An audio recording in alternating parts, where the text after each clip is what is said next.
Hey, what's going on, everyone? Welcome to episode 2 of the Mega Media Nerds podcast. I'm your host, Christopher Davis. To my right, your left, maybe. I don't know if it's flip. My brother, Alex. Hello. And on my other side, my friend, Ryan. We are here to nerd out with you about trailers, movies, shows, and more. It was a pretty interesting week for us. We went out and saw the new movie, GOAT, animated basketball movie, produced by Steph Curry and put out by Sony. Yep. You know what helped me remember that? What? The PlayStation. All the product placement in it. Oh, right. So we went out and saw that. Are we starting with the movie? Yeah, let's start or with the TV show that we haven't mentioned yet. Let's start with the movie. We'll talk. We'll go ahead and mention that part, like the end of this, the back end of the show today. We will be reviewing and kind of breaking down, talking about our opinions on Wonder Man, the newest Disney Plus MCU show that's come out.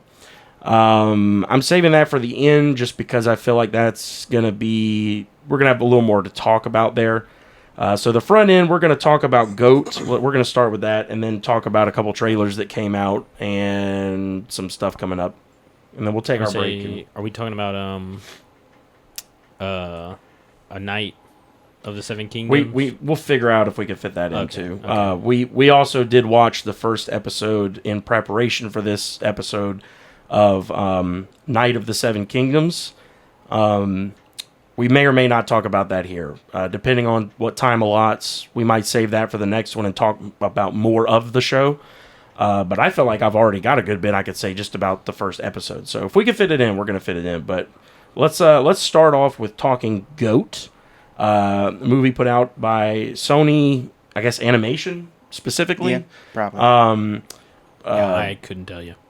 I think it was because it's the same company who did the Into the Spider-Verse films. So Oh, okay. Yeah, I remember you telling me that. So they, I guess, linked up with NBA superstar, my favorite player, Ryan's favorite player, right? LeBron James. Steph Curry of the Golden State Warriors to basically, and it was funny. You don't really follow basketball like that, but Not at all. even you kind of alluded to, like, you were like, is this like his story to some extent? Well, because I know he's like short for a basketball player by NBA standards. Yeah. I mean, not yeah. And and we kind of, I can't remember, was that in the movie we were briefly talking about that, or right after, or before? I think a little bit after. Okay, it might have been after.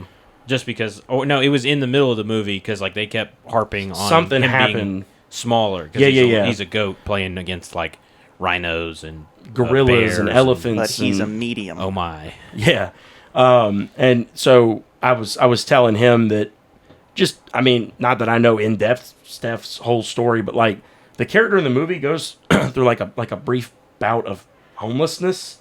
And like no family, like Steph's parents are both still alive. I was about to say I knew that it wasn't like a 1-for-1 because I mean the character, the goat in the movie didn't have like a father figure, which I think was meant to be like relatable to some kids. Yeah. But like not his situation, because I know his dad was a famous basketball player too. Yeah. Correct. Yep. So yeah, it wasn't like you said. That was a good way to. It wasn't a 1-for-1, but it was. I think it was meant to elude, especially the size thing. Yeah, I'm sure like, he did grow up his whole life. Dream big, right? Yeah, and I think the overall message of the movie in that extent was good. Dream big. I know that we kind of talked about it because I know you're a big Space Jam fan. Yes, the original. And, yeah, definitely got to mention that. Well, the only one that exists. The only one. Yeah, obviously. So I shouldn't say that LeBron's already failed us in one movie. Yeah. But like I know that a lot of people were excited for 2, including you. I was, even though it had LeBron. I know you're not a big LeBron fan, right? And I know it wasn't good. Very right. Which is very upsetting because, like, I mean, that was really important in our childhood. Like, yes. Mine for sure, yours. I mean, I didn't really care about basketball growing up, but it was, I mean, that was a good movie. Oh, yeah, no. I mean, you can't beat Looney Tunes and Michael Jordan. Like, that's just. Yeah. So, I loved it. Like, in my opinion, this was kind of like this is what that should have been. Space Jam 2. Like, this is, for me, this is right. what, like, if you have a child who's into basketball and stuff, like this would be the one I would be like. This is the new. Yeah. Well, and funny enough, it's almost kind of the same,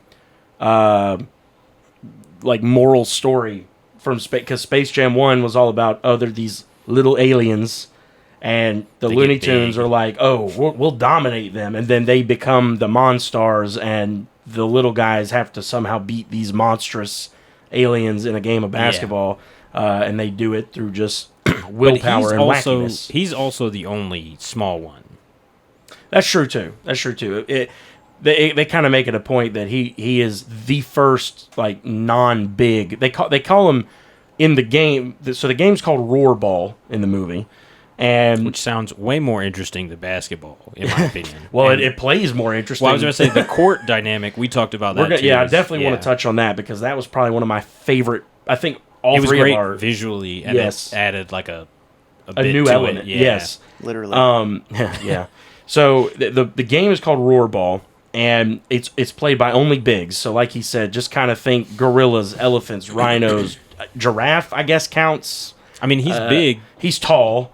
The They emu was a literally stretch for can me. kick. I thought the it was head- an That was an ostrich, ostrich. whatever. Ostriches are big. buddy. Okay. Well, they're If fit- you see one, you'll be like, "Oh, that's large." Fair. It's like roughly as tall as people, if not slightly taller. It's much larger than a goat. Fair. Okay. Fair. Well. true.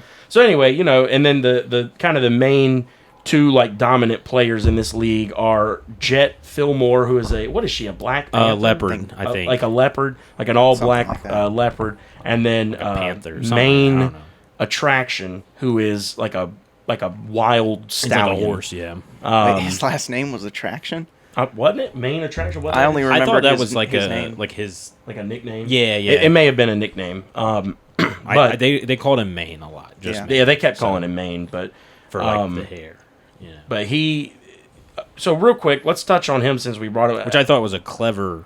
I did think that was Play clever. on I words, was yeah. I was looking for more of that, and I didn't get it. Like I feel punny like they names. didn't want to yeah, like like punny name. I mean, it's a kids movie. be heavy-handed though, you know. I guess. Well, they did do the goat one over and over again. Yeah, but I mean, I think they did a Calling good him job. the goat, he is a goat. Well, but I'm they the even goat, acknowledge but in I'm the not a movie that goat. that's a play on words. Yeah. Like that wasn't. I'm talking about like I know what you're subtle, saying, but they did it. non-acknowledged. Like, oh, that's just his name. It's a coincidence. Like I don't know. What I was like, the lizard's name? Moto? Moto, which like Komodo. Komodo Yeah, dragon. that one works. But Moto is an icon. Yeah, no, he was funny. That was the best character, by the Moto way. was hilarious. Nick Kroll is so good. Such a good voice actor. I'm going to be honest. I feel like I'm pretty good at picking that out. Didn't realize it at first. Did When not I was know. told during the movie, I still didn't hear it. No, that's I looked crazy. for it The after that. second Chris said it, I was like, no, I hear it 100% now. I can't hear anything else now. I can But understand. at first, I couldn't put my finger on it because he's just not one that you think about usually. Yeah. At least I don't. But he does such a good job. He's very Well, he good. does that really raspy voice so well, and there was an accent there. I Yeah. think that double layer thing, it threw me for a loop. Yeah, honestly, my first guess was when we looked up the cast, I didn't see Nick Kroll when you were scrolling through the people. I thought it was the guy from Thunderbolts. David Harbour. Yeah. I thought he could have done a little bit of that, but like I said, as soon as I saw Nick Kroll, I was like, oh, They actually had him Obviously. in a much more toned down role because he was the Rhino. the Rhino. Yeah.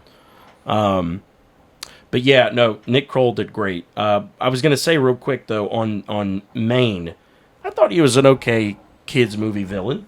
You know, I think he was a great kids villain. It wasn't like he wasn't like evil or anything. He was just like a kind of a bully. Yeah, right. And he also, spoilers, he gets his, butt whooped. His comeuppance.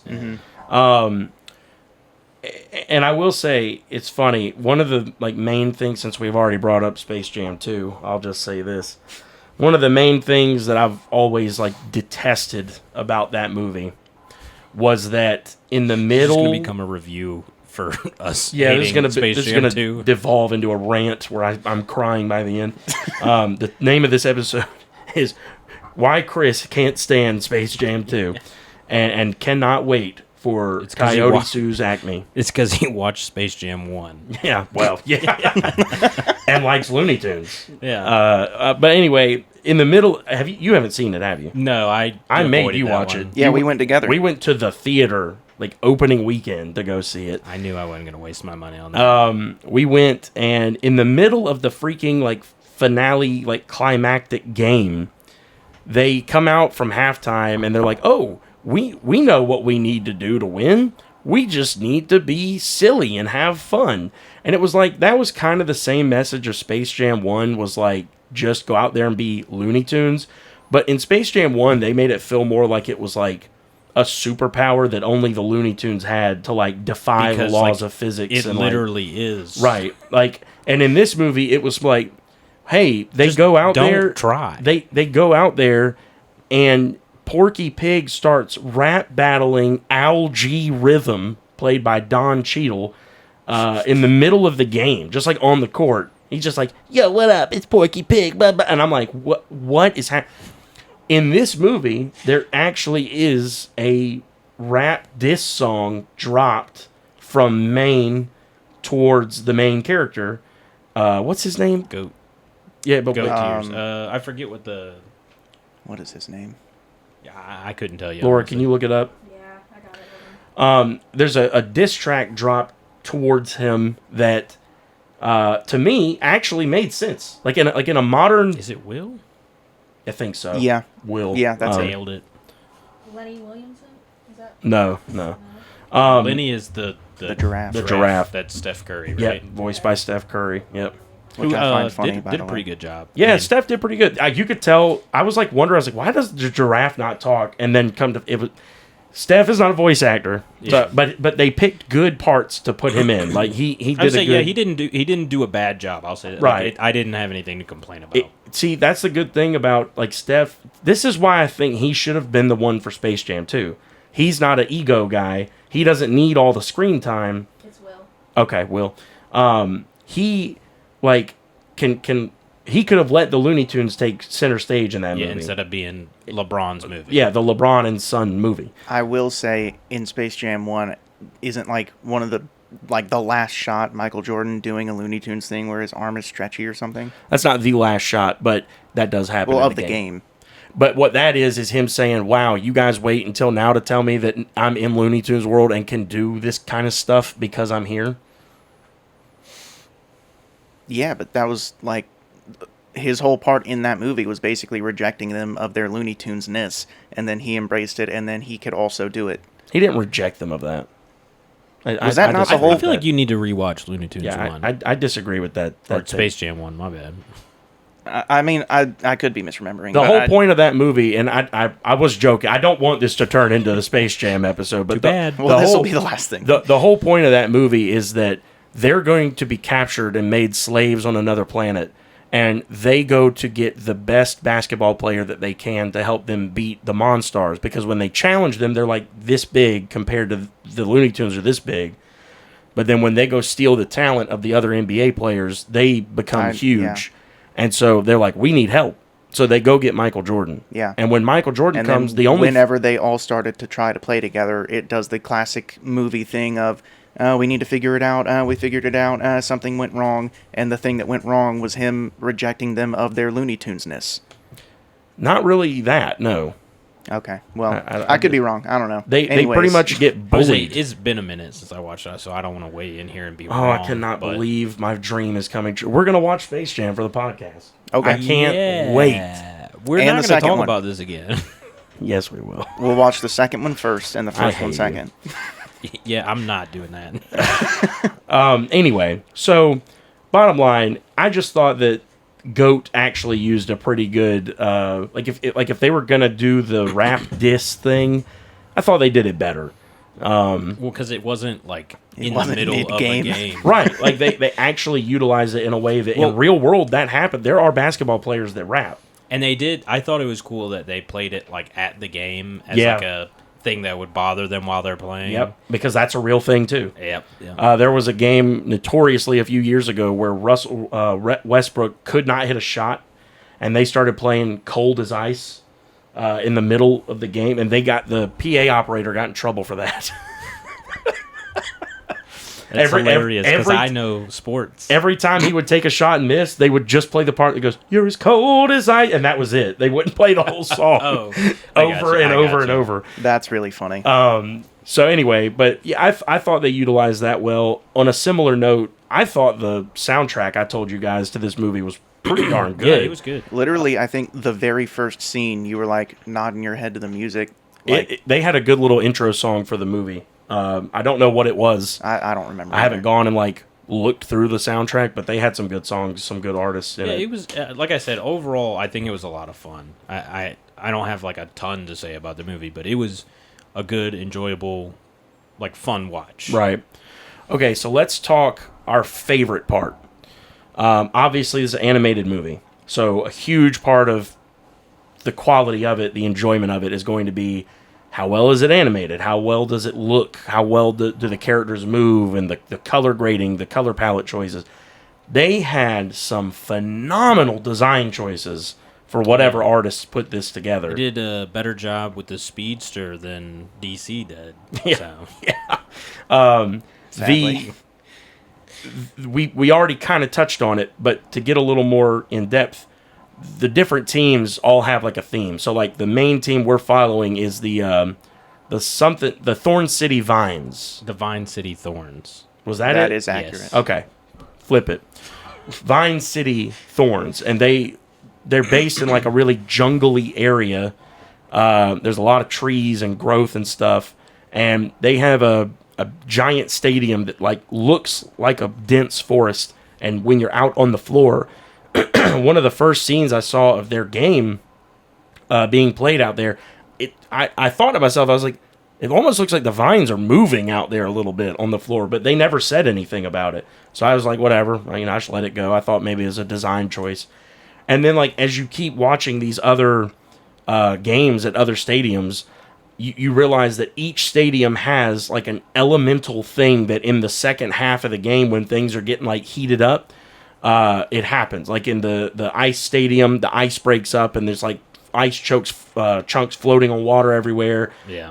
The last one is like a volcano erupts and there's magma and like level shifts in the rocks. The cave one, which was one of my favorite stadiums. Yeah, with the stalagmites start falling everywhere, and that was a really cool element, I thought, to make it better than just they're playing normal basketball. It added a layer of complexity, and obviously, I guess it gave them more stuff to animate. Right. Yeah. Which I will say was also one of my complaints about it. I feel like it did a good job with everything, but the thing I kind of wanted more was more like basketball moments. They kind of like sped through some of them to be like, oh well, like you just kind of look at it's like turns to the scoreboard and the clock, and then like takes up a bunch, and then we'll get back to the next like quarter or whatever, like the end with like towards the climax. And I was like, I kind of wish we would have got not like a ton more, but a little bit more of the basketball playing. Right. But other than that, it was great. I think they did a good job. What were your thoughts on that, Alex? I loved every aspect of the animation. Everything they did there, phenomenal. Obviously, the Into the Spider-Verse team was going to deliver in that front. Yeah. And as soon as you said that that's who did it, I was like, oh, well, that explains why it looks the way it does. It's so good. I'm pretty sure part of it is they incorporate 2D animation techniques into 3D animation, which doesn't happen, but it's starting to happen because of them. And it, like the smearing, the squash and stretch, it's beautiful. Yeah, I don't know nearly as much about that as probably either of you. Well, I like the way it looks, and Alex will know the technicals. Well, I just watch a lot of YouTube. That's fair. I don't know. I mean, I know like a lot of the older animation style, how they used to have to do it like frame by frame, like Ghost in the Shell and stuff. And that's why I think those movies looked as good as they did. But no, I think they've come a long way, and they do a great job. So I mean, we all know Spider-Verse was Top notch. yeah, that was amazing. When I saw that stuff about the possible Batman Beyond, Oh my gosh. yeah, I was like, God, why not? Just do it. Because That would they be so dislike good. money. They hate money. Yeah, did not. I don't think that's it. I don't even think that's it. I think they just hate people. Yeah, they were just like, too many people want this. We can't do it. We can't do that. It would fit so. If we did that, we perfectly. wouldn't be Warner Brothers. Yeah. Well, yeah. true. We gotta let them know that we're doing it, and then let them know we're not doing Right. it. As Let soon them as they know get it could have excited. been. Yeah. Look what you could have had. Yeah. If we weren't awful. Just like Coyote sues Acme. They tried to get rid of that one. I don't know what that is.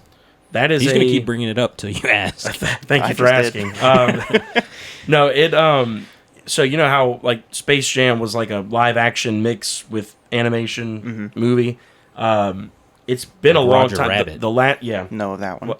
The last time that they did one of those for Looney Tunes was Back in Action, which I'm not even sure when that came out, but it's been years. It was definitely early 2000s, and they had another one planned that James Gunn actually had a hand in either writing or producing it or something. Like his hand was in it, and everyone was really hype about that because they were like, "Oh well, everything he touches like does well." It's What true, you got, he Laura? does a good job. Oh, 3 for Back in Action. Okay, so yeah. So everyone was like, "Oh my gosh, live action with Looney Tunes, James Gunn involved." Then they went and got what's his name from Peacemaker? John Cena. John Cena's in it. They had a pretty star-studded like Owen Wilson's in it, and the whole the whole concept of the film is that Wile E. Coyote, after years and years of buying all these products from the Acme company to capture Roadrunner, but they never work, and he always gets injured, gets a lawyer and Like, takes sues them to him. court. Yeah. And That's really funny. and it's supposed to be like this. Well, they got so far into production, there were like stills being sent out to the internet with like finished like Looney Tunes in the courtroom with the real people. Like that's how far they got into it. They're already superimposed in and everything. And then they went to scrap it. At the same time, they scrapped Batgirl and that Batman Beyond concept. Yeah, that's why I was so excited when they were talking about selling Warner Brothers. I don't know. Netflix either would have done a really great job or awful job. I mean, And there's never kind of any hit in or between. miss. I really do believe that that's the options with Netflix. Yeah. But I don't know. I don't imagine they could have done a worse job than Warner Brothers has been doing. And maybe that's being harsh, but No, I don't think it's being harsh. I will say I'm a little worried about the Netflix takeover of Warner Brothers just for the sake of movie theaters. I think that got stopped. no, but- not as of right now. We'll have to look into that. I'm pretty sure. I was gonna say, last I heard, Paramount was trying to counter offer, and they kept turning them down. Again, that's one of those things where it's like I saw something online and I don't know how true or not true it is. So it's Well, anyway, I think Laura's looking into that. So while she looks into that, we'll just kind of finish up on. I think to your point, there's not a lot to say for 230-somethings and a late 20-something-year-old on the GOAT movie. I mean, it was good. It's fun. right. If you got kids, they'll probably love it. It It was well done. Looks Agreed. good. It's to me, it doesn't do the Pixar thing where it's like adults can watch it and like really get a lot from it while kids can still really enjoy it. It doesn't. It's not that deep. Well, it's like it was very straightforward with its message too. Which I Right. mean, it's not a bad message. No, it's you a know. great movie, great message. But it's animated very well. There's not like that hidden humor either, like Shrek or something, where it's Right. like this is a little nod and wink at something. Right. Like my donkey fell down your waffle hole. Yeah, that one. they Not the did- one I would have gone with, but They did the cloaca thing. they did do that one. I don't that's- even that one- remember The that. closest thing that you can get to saying butthole. Oh, right. That one was pretty fun. The two announcers were really funny throughout Yeah. that the whole movie. They hated each other. That was hilarious. And then at the end, they turn out to like, to love each yeah. other. Oh my gosh, that was so funny. But yeah, no. All in all, fun movie. I think that's pretty much the review on it. Well, I do have like at least 2 minor gripes. Go ahead, gripe. So there was the scene when Jet was in Vinewood, whatever, and Will was like running around and she was running after him, and she said like, "Oh man, he can really move," and they did nothing with that. That's like They did. It just was kind of subtle. I think to his point, they could have done a little bit more. well, I mean, like, because the thing is, he's supposed to be good, and he is, but other than his shot, he has nothing. Well, I was gonna say That's not true. For him being a goat, and like I thought that it was gonna like elevation and when they were in the magma and the levels were changing. I thought that was gonna be more of a like. I mean, he definitely used the elevation and jumped up, but so did the horse. And I was like, I feel like that would have been a good Would do that easier. Well, I mean, yeah, because they can like walk on the tiniest little goats. yeah. But, Well, and see, that's like, I will say they kept hinting at these little things, and they did use them, but I will give you, they didn't really delve into it that much, and they could have done a better job with it. But like his eyes, when they would go square, and he could see like the whole. I wish he would have done that in a game He did once. He did, but that's the thing. They don't like- delve into it. for a second. Yeah, he did it once in a game, and that was it. I think he did it like maybe 3, possibly 4 times total in the movie. But my point is that not only did they do that with him in that chase scene, you could call it, and it was like supposed to be like, oh, he could be really fast, but also showing that she was kind of slowing down possibly. And they didn't do anything with that either, because directly after that was when she won them a game single-handedly. Against the polar bear Yeah. team. Yeah. I'm like, okay, so nothing matters. No.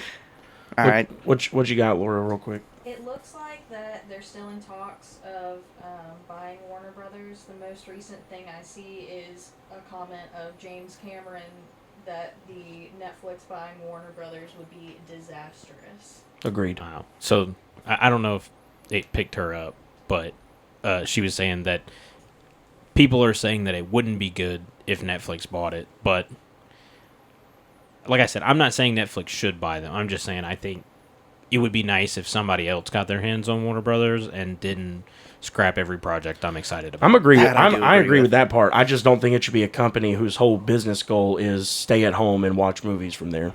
I get the concern there. They do in theater releases sometimes, don't Barely. I was just saying, And they're very limited runs. and they're always like for like a week, and then it's like now it's on Netflix. My, Because I mean that's where they get their edge. they? Yeah. My biggest gripe with Wake Up Dead Man was with Glass Onion, I was at least able to go see it that one weekend it was in theaters. With this one, I would have had to go to like New York was the closest theater of showing Which one is of the crazy Wake because Up those Dead are such Mans. good movies. They are. I know. I remember I watched y'all talk about it, you and Daniel, and I was just like, man, I mean, they're right. These movies really deserved a full theatrical release. And it's purely because, like, they're not, like, spectacle movies. It's purely because every single one of them, like, one of the things Rian Johnson goes out of his way to do in each one is have a star-studded cast. It's nothing but a who's who of Hollywood in all 3 of them. And I don't know. Those are just such good movies. They are. The acting is top notch. The acting, the shots, the cinematography, Yes. everything about it deserves its I know you its guys time. talked about the lighting. Yeah, the And lighting. I was just like, yeah, I remember watching it and being like, Chris, I definitely need to talk to him about this. 'Cause even the stuff as simple as I was like, that was amazing. It was very good. costume design. Like, if you guys, I don't know if you guys remember, but when the first one came out, there was like a huge wave of people going out to buy those like sweaters that Chris Evans was wearing in that movie. Right, yeah. It, don't like remember that. it started a whole thing. Oh, it was huge. I believe you. I just don't remember it.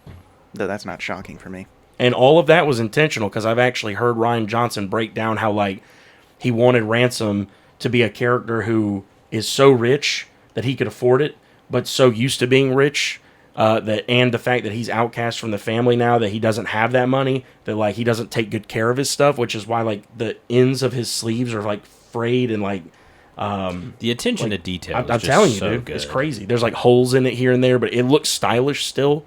It's dude, it's crazy. So no, I'm with you. Like I think Warner Bros could do a much better job at their project selection and quality of output, but Netflix getting them to be honest, I don't really want Paramount to get them either, so I'm not like rooting for them. But I don't really. I mean, who would be able to buy them that wouldn't be problematic? I don't. Elon Musk. Well, I said not problematic. Not the You wanna watch the definition world of burn. problematic. I don't know. He would just really, rebrand it to X. I'm gonna tell you this. I don't care. I still call it Twitter. I'll tell you Me this. Everyone, this is gonna sound like another joke, but I'm only saying this because the quality of what they put out. What's his face that has Amazon? Oh, Jeff Bezos. I know everyone hates him, but like at least they put out quality stuff. If he got I think Prime does a good job, but I think that's another one that it's if it's another streaming service, you think it would go straight to Prime? I mean, it's the same argument. I think then it's who would do the best job of it, because I mean, That's at fair. that point, it's disastrous. Period for the movie industry. But, For the in-theater industry. Anyway. well, yeah, That's but fair. I don't know. I mean, movie theaters have been kind of on the decline for a while now, and I Since feel like right they- around COVID. Yeah, well, well, before it that, probably started were- It was like probably a little before starting that. there, but like COVID hurt COVID them. destroyed it, It yeah. accelerated the decline. Yeah. and then the writers' strike Then that definitely hurt. hasn't helped. So I mean, I don't have the answer, but Houseway. yeah. Yeah, I don't know. I mean, I don't really either, but I just don't want to see one of the most long-running and historic movie companies be bought out by a company whose whole goal is to keep people out of theater seats. Yeah, so any billionaire out there that's got love for movies, True, and Just- especially if you're just buy listening it to and this do a good job. podcast. Yeah, Um, I'm sure there's some overlap there, right? yeah, Gotta be. So let's give our scores for GOAT, and keeping in mind what it is. I mean, it'd be easy to give it like a 5 or something and just say it's a fine movie, but keep in mind it's for kids. But like I'm gonna say, for me, for what it is, a kids animated feature that's very niche in what it's delivering, I could give it like a 7 or 8. Like it's not something like. I don't want to hurt its score because of the fact that it's something I don't see myself going back to a lot, because I don't think that's fair. You're not the target audience, Right, so. but I don't think it's like a perfect movie regardless, so I'm not going to give it like a 9 or 10. But I think it's really good at what it's trying to do. It's just not for me. Yeah, I was gonna say probably like a 6.5 to a 7, something in there where it's like I said, it was fun. It's a good watch. Yeah. If you got kids, they'll probably love it. You'll probably have to watch it a billion times, but yeah, I mean it was all right. There wasn't anything that I'm like this was bad. Right. So yeah, I suggest it. What you got, Alex? I'll give it a 7. Honestly, purely for visuals alone, Yeah, I was it's about to say, probably an maybe, 8. Maybe yeah, for animation quality. Well, that's the other thing great. I was factoring in pretty heavy too. Yeah, I'd probably bump it up. Yeah, I'd I say will- 7.5. I will say my final score will be a 7. I do Okay. have the few gripes, but Does Moto give it any extra? I'm not going to do half points. Oh, if we're not, I'm not. doing- You can do whatever you I'm want. going to do You're half right. points. Yeah, it's fair. Moto Alex gives is it an just extra weird. 0.5 because Moto's an icon. It's true. Okay, cool. So that evens out to about a 7. So good deal. Like Ryan said, if you got kids, you're looking for a fun family outing, go check out GOAT while it's in theaters. It's fun, good time, give you something to do, get out of the house. Fun family movie. Moving on, this week was a pretty interesting week for trailer releases. We got the first trailer for House of the Dragon Season 3. Who are we supporting? Are we all in agreement? Rhaenyra is. I think anybody who's not insane. Yeah. Okay, just making sure. I don't even remember the other girl's name. Don't need to. Green girl. She sucks. Allison? Allison. Yeah. Hightower. Yes. Hightower. Yep, Yeah. that's who it is. Oh man, You don't like her. I don't think I finished season 2. And What? I don't even That's need to crazy. not like her. But I heard she gets worse as season 2 She's goes just on. or Or at least her sons. I was gonna say I think as soon as she married the dad, sorry, You're good. that it was on the downhill. Well, for yeah. her. I mean, I don't know. Based on what I saw in the trailer, Now, this is maybe spoiler territory. You know, if you're like me, you haven't finished season 2, but you're unlike me in that you don't want to know. Maybe skip ahead a few minutes. We're not going to stay on this very, very long, but I haven't seen any of the show, so. But you don't care. No, not about the spoiler. It looks like she's kind of changing sides in that trailer. You watched it, right? The one I sent you? I did not. Okay. Well, all right. I said I was going to after work, and then I forgot. That's cool. So- Basically, in the trailer, they say something along the lines of, and I don't know, it could be a trap. I mean, it could be a mislead, but they say something along the lines of that she's going to basically open the doors for the Targaryen army to come in to King's Landing. Okay. Maybe it's like the whole thing where they're planning on blowing it all up again or something. I don't know.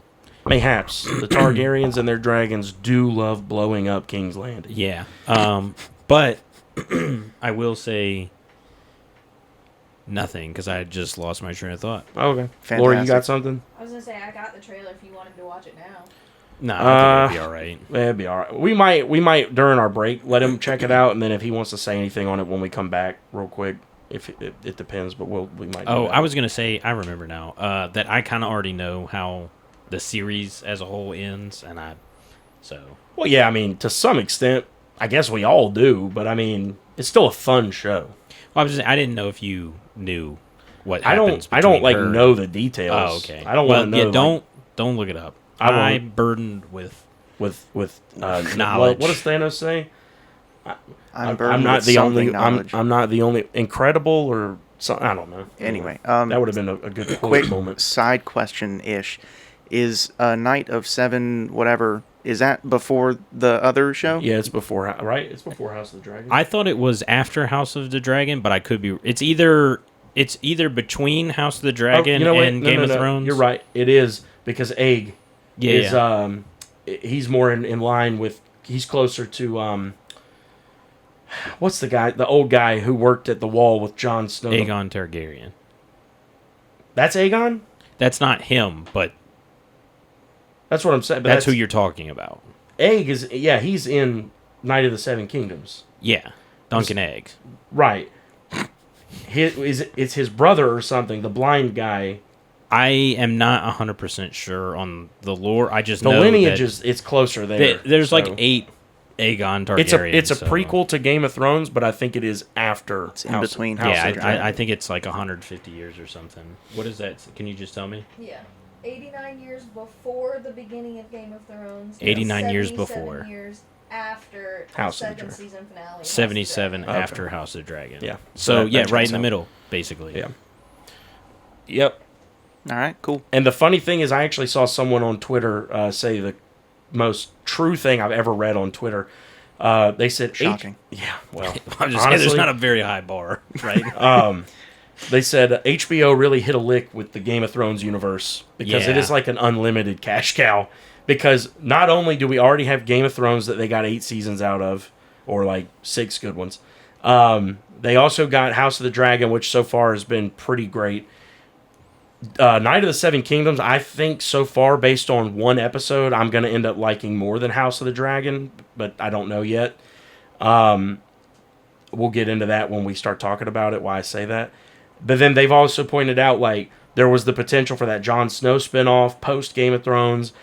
Tons I of was gonna people. say, a lot of people were asking for the Robert Baratheon Baratheon's war. war to I go know that was rescue. in talks, but I haven't heard anything about There it. is so I don't still know. so much potential for content out of this universe. It's not even funny. Yeah, George R. R. Martin really. I mean, he's got a wealth of. I wish So- he put out and those 2 books. He did such a good job with Elden Ring too. Me and Alex are big Elden Ring fans. It's, Oh, I forgot it's he so helped good. with that. Yeah, It's incredible. it's like yeah. I mean, and that's definitely the world for him to do it in with Tolkien. from Soft doing their wasn't doing that their Tolkien thing. related just stuff? so good. I wouldn't say Tolkien, right? Is that what does that term exactly Tolkien mean is- before it- I speak incorrectly? It doesn't. What is that game called?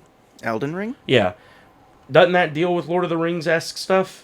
I mean, like Fantasy? it's about. No, I mean, it's, not just fantasy. Like Lord of the Rings mythology stuff. No, No, it's not in that no, universe, yeah. no. Oh, okay. That's why I was like, I don't think I don't. But it's not related. It's Isn't just there a game, fantasy a Lord of the esque. Rings game that Yeah. is in relation, like not relation, but in the same vein of Elden Ring? Like it plays similarly. Not that I'm aware There of. was a There's newer tons game- of games, but I thought it was like this big open world Lord of the Rings game. not that I know of. I know the one. Well. What's the one that's really famous? That everyone hates. That's newer. No, that everyone loves, where Oh. you get to like control wraiths and stuff. Because he's got the ghost of, is it Celebrimbor? I don't know anything I about don't know. Lord of the I'm Rings. not a huge. I know a little bit. I know enough. It's a great series of movies, but I should watch it. yeah, It's a good thing you I've should seen 'em. Play the game. Yeah, I think. Well, you've only seen the first one, right? Yeah. It's been a running joke on this channel. One of the first episodes we did, Daniel learned that I had not seen Lord of the Rings, and it is like by far his favorite movies of all Yeah, time. I was gonna say that checks out. And Which is probably true for a lot of people. They're good. When he found out I had not seen him, he was like going off, and then like it became a running thing where we'd be talking about something and be disagreeing, and then he went, "Well, at least you've seen Lord of the Rings." Ah, So I did that more for them. oh, for the OGs. Appreciate y'all. I don't know about that last part, but whatever they're into. They're into Lord of the Rings, so they hate me. At least. But yeah, so okay, well, so we can't really talk much about the House of the Dragon trailer. Another one that came out, Peaky Blinders, the finale movie. Also, that one got released. I can't speak much on that one because I'm not caught up on Peaky. I'm not even close to caught up on You Peaky really Blinders. should. I'm not caught up either. I watched. I'm ahead of her, and then we started watching it together. It's so good. I love it. I enjoy what I've seen. Is it a show? Yeah, it's on Netflix. It's Yeah, it's about like Cillian Murphy, who plays Scarecrow in Batman Begins. Mm-hmm. He's where's that set? Like London? Yeah, so like I'll let you 1920s, set it 1930s. Post World War One. Don't they come back from post, the war? Yes, Yeah. yes. That's like the whole first season is them being kind of like PTSD. Reestablishing themselves Yeah. in this. They're like a gang. The Peaky Blinders They're themselves. not like a gang. They are well, a gang. are a gang. They're mostly family. Is it like gang-like or like mafia-like? Or both? Yes. kind of both? It's proper. I mean, but it's a mafia is a gang. Yeah, I mean, Well, So but it's there's just like- Italian. Mafia's got a There's connotation mafia to in it. it. they're a violent bunch of dudes who get a lot of illegal stuff done for money Yeah, they because do the police are like kind of scared of them. like a gambling ring. Well, more so that they like. And they're on their payroll, some of them. It's complicated because like depending on what season we're talking about, there's some are bought, some are in direct opposition, but it's good. It's a great show. I love it. Fair I enough. I think you watch would it. enjoy it. I don't know about that. I don't know if that's his cup of tea per se, but I think Alex just likes well-written things. that's fair. I would Yeah. hope so. And I that's also a very- like But just because poorly it's well written written things. Yeah, I was Well, about to say That's true. But it's you, not a guarantee. I think- tell you what, you watch it and let me know if you like it. Fair enough. I think one thing we can all agree on is good writing and good acting will sell me, at least, on anything. I think it would do the same for you too. Mostly. And Cillian Murphy has established himself Yeah, he's a great as like a actor. phenomenal actor. I need And to a watch- large He did part of do it real is- good in Batman. Yeah, he did. And I that's mean, all I know him from. there was what was another I was big gonna say I thing? need to watch Oppenheimer, Oppenheimer. Oh. Yeah, but Yeah, I I know need to he's watch in that I've heard good things about it. and he's a large reason Yeah. why. It's fair. because he's a good actor. Yeah. So that and, And then then, the show, it just has it's a lot of got, good action and tension. It's got Venom, the dude from Venom. Tom Hardy. Yeah, he does. I think he does such a good job. He's in Peaky Blinders. Yeah, Yeah. one of the With his original accent. yeah Never do that. yeah. He's Jewish In the show or really? in the show. I mean, I don't know. Show I've or never, in real life? I don't know his background. I think he's like Australian or British or something. Yeah, he's not. Neither that. of those, I don't think. He's got some kind of Well, he foreign does. accent. He does like a Cockney accent in the Yeah, Peaky Blinders, yeah. but I think he's kind of putting one on. But I don't know. He what has he's doing, an but accent. It's He great. does. He does. He's such a good actor. Ryan, did you watch that one?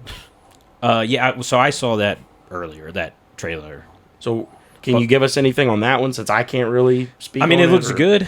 I'm excited to, like I said, I still need to finish at the actual show before I watch Oh, that. okay. But I mean, I love what I've watched, and I want to finish it. So anything more is just more for me to enjoy. I'm That's fine with fair. that. This is the finale, right? Yeah, well, this is supposed to be.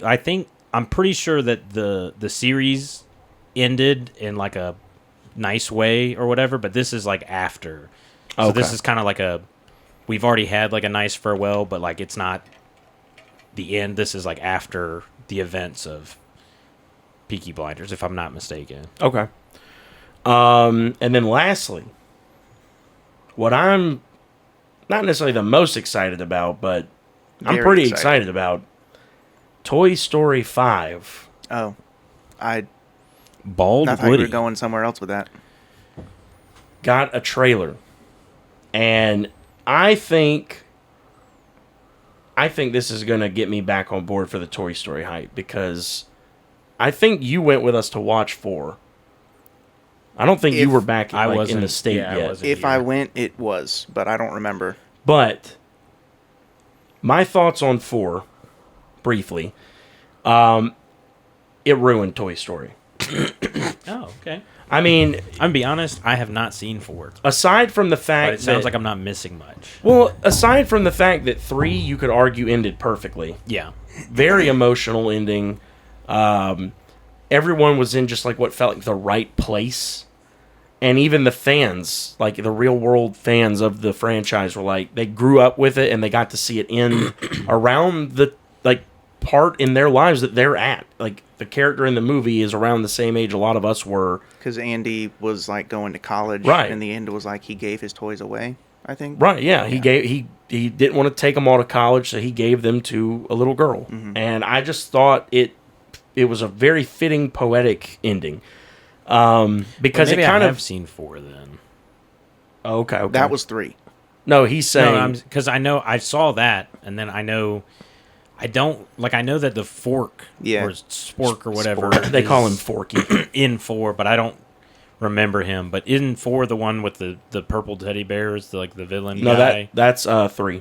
Oh, just kidding. That's Just kidding. Yeah, I've what's only his seen name? 3 then. Mr. It's like Cuddles or Yeah, Hugs or something like that. some- Yeah. Okay, so I enjoyed that one. it was a great movie, and it really ended it in a great spot. And then years later, they come out with the concept for 4, and I mean, of course, I was excited because I haven't seen it. So the concept for 4 it was the toys are now Bonnie's, and she is out on like a summer road trip with her family, and she's got Forky, who is going through like an existential crisis because he was meant to be a piece of disposable plasticware for eating, and was not meant to like live this long life of being played with by a child. Like, so he, That raises a lot of interesting. Like, yeah, yes. What do all Inanimate objects like have feel souls their now? Yeah, it's Or is yeah. it only if it is supposed to be a toy that is played with that it Is is that then what magically gave it a soul? imbued with- Possibly. But they don't go That's into that, weird. of course. But anyway, so he tries to escape from their family RV to throw himself away. He keeps calling himself trash because he's Yeah. done, he's served his purpose, and he's trying to throw himself away. Well, Woody, being Woody and like, no, you make this little girl happy, is trying to convince him to stay and continue to play with the little girl. And It's like on paper. So, I mean, that sounds well, good, all in a that way, part was yeah. fine. So what makes the movie bad is they end up getting kind of like stuck at this little like county fair thing, and they find Bo Peep, who was yeah. missing in the second movie. Turns out that she got sold or put in a Goodwill thing. Who knows? I don't know. And she's become kind of like a wild toy, like not really domesticated. She travels with this little carnival. Yeah, with this little she's state been fair. imbued with his soul, and now she's free. Right. So like her and her sheep are kind of like BA now. Like they like save toys and like they go around this carnival and they travel all over the country with it and stuff. whatever. Liberating lost toys. Or that, yeah. I don't remember exactly all the stuff she does, but I know that's where they find her. And so they reconnect, and then there's like this dilemma. She's asking Woody to stay with her, and obviously he wants to go with Bonnie to continue to be Bonnie's toy. And also he doesn't want to get separated from all his other friends. So aside from the fact that, spoilers I guess here, but it's an old movie, Woody chooses to stay with Bo Peep, and all the other toys leave him. That's weird. That's which not is how I would have sad done that. and a much worse ending than 3. I would say, didn't he have a thing with the cowgirl? No, that's Buzz. Buzz and Jesse more have like a flirty thing going on. I thought in the first one, Bo Peep was like into Buzz. I don't know. No, she's always had. It's been a thing minute for since Woody. I watched any of those too. So Same. But she, so he stays on with her, and they all leave. But on top of that, like, the movie just wasn't very funny for the most part. They made Buzz an idiot. Like, in the first movie, it made sense when he did some stupid stuff because he thought he was a real astronaut. Yeah. But like, it was never like, this dude is dumb. Right. It's just, it was he's actually weird. He was very capable. He was just like unaware. Yeah, he just thought he was. And then in a 2, real life human. he literally leads a rescue mission to save Woody from Owl. But then in 3, I'm not gonna say he takes like a back seat, but like he gets reset and like set to like Spanish mode or something for a while. It's like a whole thing. Yeah, which was kind of funny. That was funny. It was a good little gag or whatever. And to some extent, they kind of had to take Buzz out of the story because again, he's one of the more capable toys of like doing something. But then in 4, he's like an idiot. I don't like. It's been a long time since I've seen 4, so I couldn't tell you like in detail every little thing he does that I'm like, oh my gosh, man, like. The Buzz from the old movies would never have done or said this. But he literally, it's like he's completely unaware of any and everything going on. Yeah. So I didn't like that. I didn't like what they did to Buzz in 4. So all that to say, because those are my like big gripes with 4. I said for years, don't ever touch Toy Story again. Like, just leave it alone. I trusted them with it. Like, we spoke on the last episode about how you give these people the benefit of the doubt till they give you a reason not to trust them. And they normally do a great job. Pixar is phenomenal. Disney with their animated stuff is usually phenomenal. They obviously have misses. No one's perfect, but like their hits hit. And they had 3 bangers with Toy Story. And then they dropped 4, and I was like, why? Like, yeah, who asked for this? Really, though? I mean, no one was asking for that. People were begging for more Incredibles. People were begging for...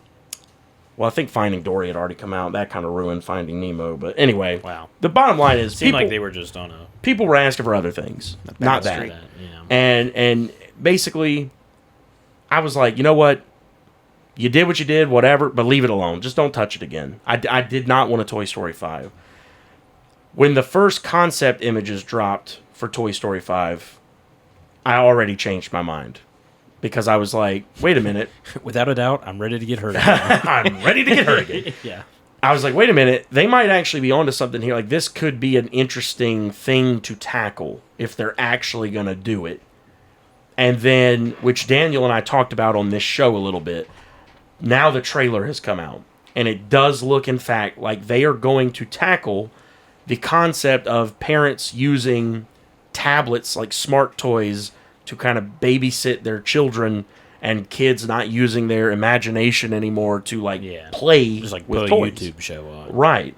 And I got to be honest, I'm there. I'm sold. I want to see what the mess, like we were talking about with Goat, how it didn't have like a movie kids could enjoy, but a message adults could take from. Mm-hmm. I really think Toy Story 5 is in prime position to have a heavy message that could hit for adults. So I'm really excited. Well, I know, like, for it. I mean, that's why people like Bluey so much, right? It's like, I mean, it's for the kids, but like the parents are like, it's actually a pretty solid show. Yeah. I haven't watched it, obviously, but I know it's big with parents. So. Yeah. Yeah, so I'm pretty excited about that. Are either of you looking forward at all to that one, or not really? Yeah, I mean, I'll give it a shot. I'm not gonna say I'm like excited about it, but I'll give it a shot. You know, I don't really remember very much about 4, and especially my opinions on it. But I mean, I like Toy Story generally, so. Like I said, I think I ended on 3, which I guess I just missed 4 and didn't know that I was doing the right thing again and missing the awful movie, but Fair enough. yeah. I'm not gonna say it's. I would actually be interested to hear your thoughts on it. Yeah. Maybe a different, I say now that if I don't have to pay for it, that'll probably change my opinion on it. I could too. just put it on Disney Plus yeah. and just one day when we're hanging out, maybe do that for an episode or something. But be interested to know your thoughts on it. Maybe we'll do that in I'll have to watch. preparation Yeah, for 5. I will watch it before 5 just so I can kind of get an idea for where things sit. Honestly, because it's been. I mean, I don't know when 3 came out, but I watched it not like That was right like after it came out, but it was 2010-ish, yeah, it's been a minute. So and then 4 was, golly, 4 was like around COVID. 4. oh, see, 2019. that's why I didn't watch it. What was 3? I was in the Was middle that of 2010? Nowhere, Alaska. That was 2010. Nice. Your encyclopedia. Nailed it. So, Laura, does that screen show our time? Yeah, I was gonna let you know you're at 58:13 right now. Perfect. It Okay. seems like a good time to take. So a break. we're gonna wrap up the trailer talk there. We're gonna take a quick break, and when we come back, we're going to talk mostly Wonder Man, and depending on where time is at after that, we might kind of slide into Night of the Seven Kingdoms. If not, you can tune back in to the next episode to hear us break that down. We'll be back yeah, shortly. We'll have more episodes too. Well, yeah, that's true too. But anyway, all right, we'll be back shortly after this break.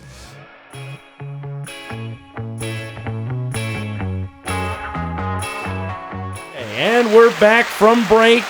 All right. I've been dying to use that one on air.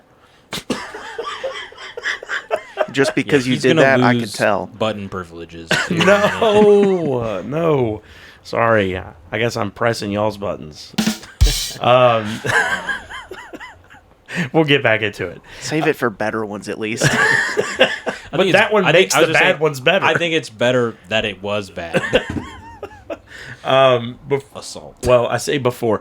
After we went to break, but before we should have, Alex reminded me that there's a trailer we skipped over. The Amazon Prime Spiderman Noir live action show is also coming out soon. I don't even remember when it said the release date is. I don't either. Not soon enough. It's that's this for year, sure. right? Yes. I figured. I'm so hyped for it. So we got that trailer as well. Does anyone want to say any words on that one? All this came from In the Spider-Verse too, right? Yeah. And I mean, I thought he did such a good job, Nicolas Cage, in that one. Like, I mean, he was so Nicolas Cage. Yes. He does. I mean, he plays that role very well. And seeing the trailer, I was like, that's just more of his craziness, and I want it. I love it. I think it's gonna be good. I know you wanted to talk about the black and white versus color versions. Yeah, I just want to hear how we're gonna watch it. Like, who's watching it in which way? I think I'm watching it black and white because I mean I feel like that's the way that Should media is meant to be consumed. I.e., like the Spider-Man. I mean, the war films, and like it's very. I almost get like obviously not Sin City vibes, but like Sin City vibes. You know what I mean? Yeah. In that way, that I think it'd be like stylized in a really cool way, and I wouldn't watch it. I mean, I'd watch it in color, but I think it's going to be significantly better in black and white. That's personally. fair. Alex, you going black and white? I think I'll probably do color just so I can see what it actually looked like. I think black and white probably would be a more authentic experience, but I was going to say a second ago, I don't really know anything about Noir, especially the character of Spider-Man Noir. Like, I know vaguely the setting is just old, and that's about it. Like, I don't know how he acts, and I don't know if Nicolas Cage is a good portrayal of that, and I don't know anything about Nicolas Cage either, to be honest. I think he's more just like, I think that character is going to play really well for him. I mean, you watch Into the Spider-Verse. Yeah, and I think he did a really good job character. there, but he wasn't the main character, and most of that movie is just comedy scene after comedy scene, kind of, but specifically with him, it's funny. Yeah, I mean, I Which think is that's what fine. it's supposed to. I mean, it's Spider-Man too. Well, Like but that's what Spider-Man I'm always saying. is kind of a bit of a I don't comic relief. I mean, 2099 isn't really, no. and it's a different person, and I think this is a different person, and I don't know how Yeah, this noir is works. Ben Riley That's fair. Parker. I'm just saying. I think the character of Spider-Man typically has, even though it's serious, like they always have those. I think they do such a good job with how serious the topics are and like delivering a meaningful story, but also having that like comedic layer in there. At least for me, I mean that's what's great about Spider-Man is he's still fun, and I mean he's young. This one's not young, but Yeah. you know Peter Parker's like still a kid in a lot of ways. Well, and I think that's part of the tone difference for Noir versus normal Spider-Man is he's not young, he's not a kid, he's a little more grizzled. This is like World War II era America also, and he's a detective. He's a private detective. So I did think not know that. the noir genre is actually going to fit really well with the Spider-Man noir character because I do think there's going to be a bit of a detective story going on. Maybe a B plot or something, but And Nicolas Cage is always kind of like out there as an actor. I think he does a good job, but he's definitely like he really needs to pick his roles. I mean, he can be very exuberant, What does that mean? like he's loud and out there. Oh, okay. I guess you've seen more Nicolas Cage movies, Chris, right? yeah. So you know what I'm saying, right? Yeah, I mean, I think he's almost become a little bit of a like meme of himself. Like, I think he noticed that he was getting a lot of attention for how he was portraying certain roles, and he's started to lean into that more and more. Like, I see it even in clips of this trailer, and that is one thing that worries me about this show going into it is like, yeah, what version of Nick Cage am I getting? Am I getting one that's trying to play Spider-Man, but some Nick Cage shines through? Or am I getting a Nick Cage who's trying to be Nick Cage in a Spider-Man costume? I don't know. That's a good question. I think that's a fair assessment. I will say that I don't think you ever watched it, but I told you should watch that movie that he did with Pedro Pascal. Oh, I think yeah, he did a really where, good job with that. The unbearable weight of Incredible Relentless- Talent or Incredible something like Talent, that. something, Yeah, he was. I enjoyed it. Again, I also like Nick Cage being kind of crazy, so I think it's just it's enjoyable for me. So Well, I mean, I like him. So, I mean, I'm not... It would be different if I didn't like him at all, because then I'd be very worried.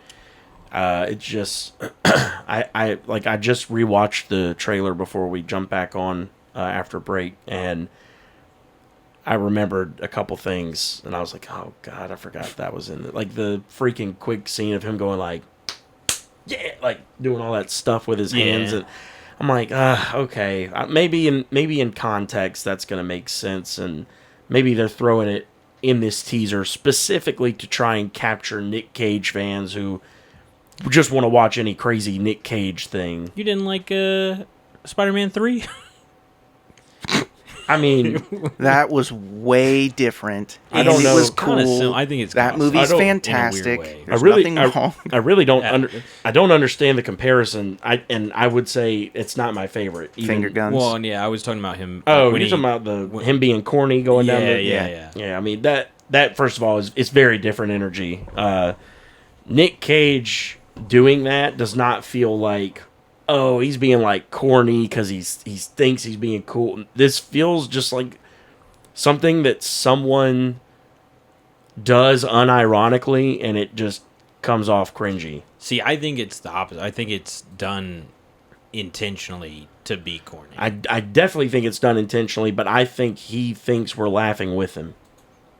I mean, I don't know. Maybe this is my take, and I am laughing with him. Like, as long as he doesn't like, I think he's got enough. I guess what I'm Chutzpah? trying to say is Yeah. I think that you're rightfully concerned because this is a property that you probably. I mean, I know you're not a huge Spider-Man Noir guy, but like I think you're rightfully concerned that this is going to be kind of him making more of a joke of it. Yeah. But I think he's got enough acting chops to do a bit of both. I mean, I don't know. I enjoyed his character in Into the Spider-Verse, and it seems like we're just going to get more of that, and that's fine with me. Well, yeah, but in that this is regard, like a in that more movie, serious tone. he was meant to be a bit of the comic relief. It was basically like a caricature of what the expectation of noir Spider-Man is, and I Yes. don't think that as a standalone character would be entertaining. But because I don't have any real expectations, I think hopefully it's just going to be good. But I don't know anything really about Nick Cage, and I don't know anything really about noir in depth. So I don't know where my expectations lie with this. That's probably for the best. You Probably, might have yeah. the best outcome because we've talked about that, how it's expectations really color your opinion of how you But see things. I also Yeah. think that's inevitable. Like, you're going to have some form of expectation for most anything you go see. Yeah. Most. Not all, but...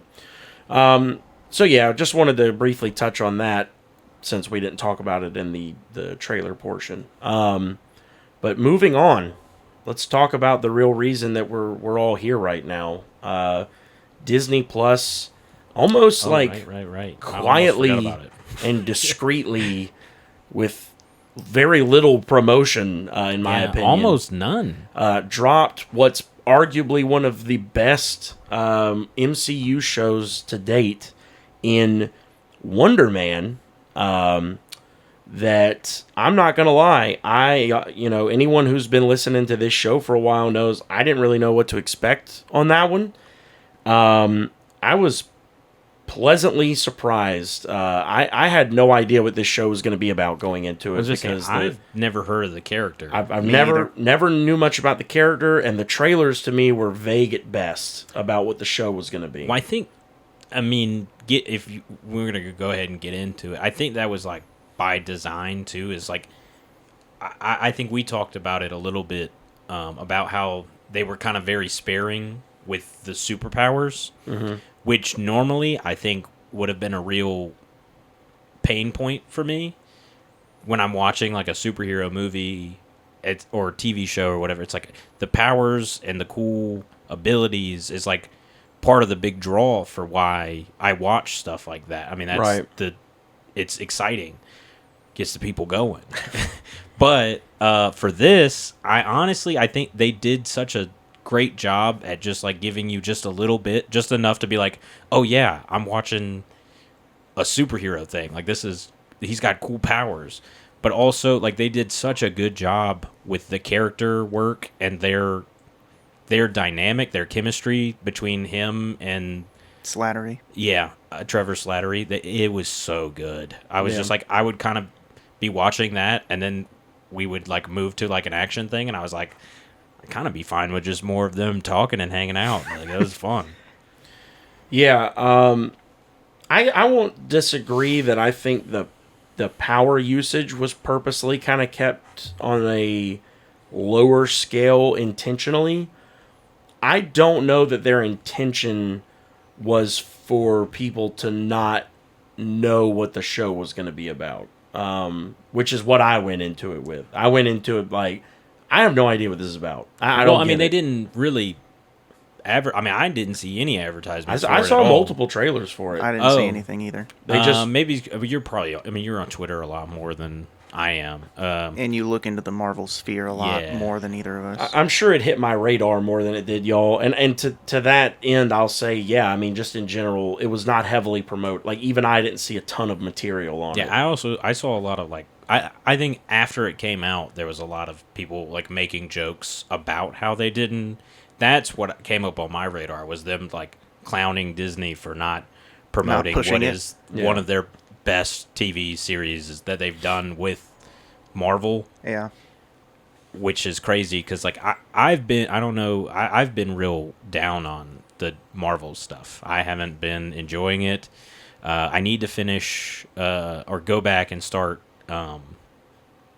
Daredevil again before season Yeah. 2, because I mean we talked about that the other day where I was like, I saw that first episode and I was really so turned off by some of the past projects and then seeing the direction they were going to take that I kind of was just like, I can't. Yeah. And then you convinced me to go back and watch it because you talked about some of the change in the team and how they kind of tried to save it and how things hopefully will be getting better going forward. We're hoping. Yeah, I guess I'm going to pick that up and give it another shot. But overall, Disney has been disappointing me with a lot of their Star Wars stuff and a lot of their Disney stuff. So to see them do such a good job with something and then not make a big deal about it is, I mean, that's a bit of a faux pas on them. What is faux pas? Oh boy. Mistake. Oh. Stop using words I don't know, man. I don't mean to. Yeah, I'd have to agree with you on that. I found it a little funny that they're like they've kind of been on this little roll, which we've talked about this a little bit. I know you sort of disagree, sort of, like not fully, but to me, I think this past year, 2025, was a really good, like they were continuously moving in the right direction. Well, I will give you, I mean, they had a lot of room to move up. So well, they did. I mean, Yeah. in all seriousness, they did, because I think most fans would agree. Like they've hit some record lows recently. 2024, the only movie project they put out was Deadpool and Wolverine, which was great. Which was I will good. give them that. but it took them basically stalling out every other project to focus solely on that one to get back on track. Then 2025, we got Daredevil Born Again Season 1, which a lot of people enjoyed. Didn't like every decision that was made in it, but overall would say it was a good show.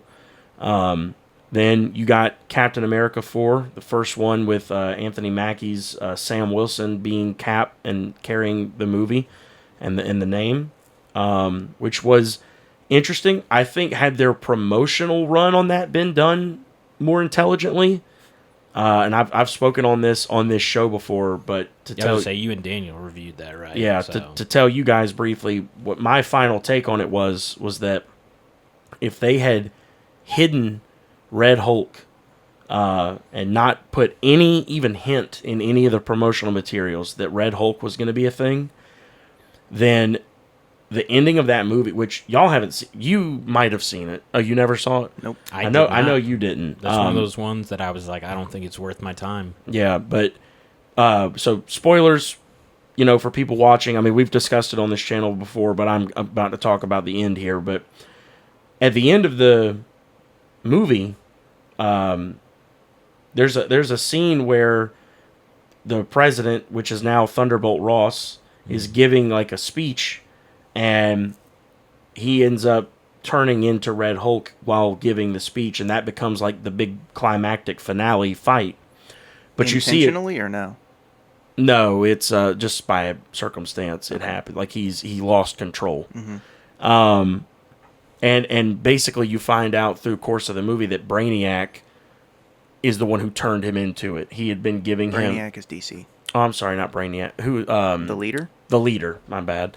The leader had been giving him Knockoff. yeah, Brainiac. had been giving him some kind of medication, and he hid in it an element of like gamma radiation that turned Thunderbolt Ross into Red Hulk. So it was not intentional for him to even become it, and he hates Hulk.